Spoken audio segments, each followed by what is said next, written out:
Hello everyone, welcome back to my channel, Erin Dash. I'm just sharing another intuitive video with you guys today. So a major theme, hopefully you can hear me over the car, a major theme that I've been seeing within myself and with my clients and with my friends and everyone else around me. Normally I see a pattern sort of happening with people when there's a kind of common theme sort of occurring in our lives, and lately what it's been has been about self-worth.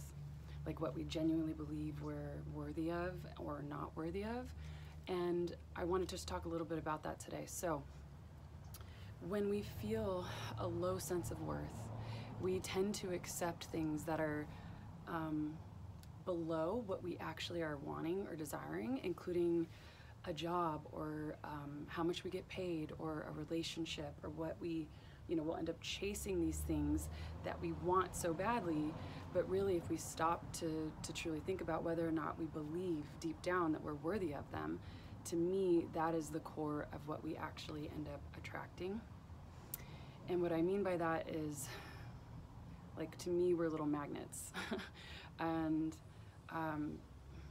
if we don't believe that we're worthy of a healthy relationship or somebody who, is going to take care of our mind, body, soul, like companionship type of thing, including a job, like I said, mainly lately I just keep seeing this for the most part in relationships, but it can be with anything, like I said, even getting paid, right? And how much you get paid and whether or not you're giving everything to someone else, because that's the other piece about self-worth is where are you valuing yourself from, right? How did you learn how did you learn to value yourself, right?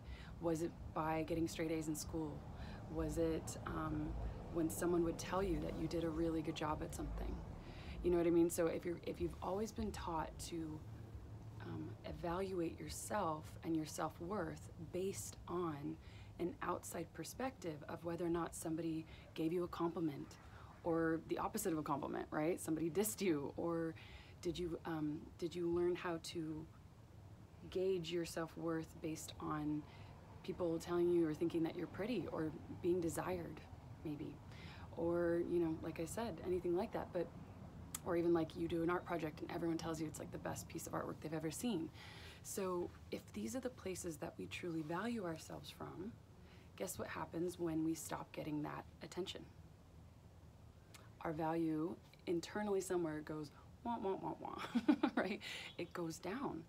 And that's why I posted something the other day about how we have to truly gain value from our internal own personal selves in order to truly have self-worth, because otherwise, when things are high and low, our mood, our evaluation of ourself will high and dip with it.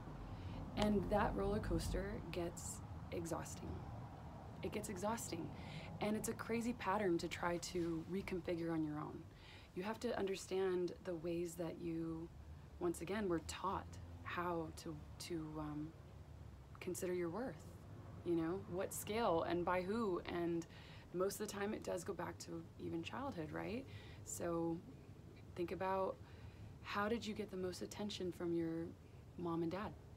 Like, what did you have to do in order to have them like clap in your corner and things like that?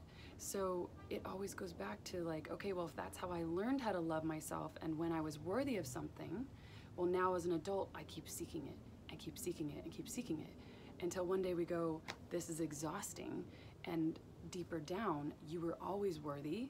It's like buried under these layers and patterns, to the point where sometimes we don't even know where to begin to change it. And really it's like, if you sat still all day long today because you were exhausted and maybe you didn't accomplish the list of things that you needed to accomplish, or you didn't do your workout today, or maybe you didn't maybe you didn't get that call back from your job, or the person that you're trying to date didn't return your phone call, like, you know what I mean? It's like, it doesn't matter. It does not matter, because deeper down, you're worthy still. You were still worthy, that maybe that one person, one thing, that one job, whatever it was that you were seeking that fulfillment in that little category, whatever you were seeking, maybe that was not the right match. But better yet, what it's mirroring back to you is that you need to begin to just self-love a little bit more and stop looking to other people to change that feeling for you. And that can be challenging, 100%. I think it begins with self-care, right? Well, self-awareness for sure. Awareness, self-care, and if you can think of something that has been feeling that way to you, like you've been grasping for it, reaching for it, and it just feels like you keep coming up empty-handed, think about that one person, that one topic, whatever category it is in your life, and I want you to imagine that you like have it right there at your fingertips, and you just let it go. Let it go. Because the more that you seek something, I believe the more that you push it away. Because once again, if you're telling the universe that you're not worthy of it, it's going to keep going further and further. So we have to go back to the core, back to ourselves, and come home to ourselves and our internal world, our internal voice, our intuition, and go, what is actually going to make me feel worthy? And that's where I think that a lot of times that worthiness journey begins. So I don't know, I felt really called to talk about this today, and I hope this message reaches whomever it's supposed to.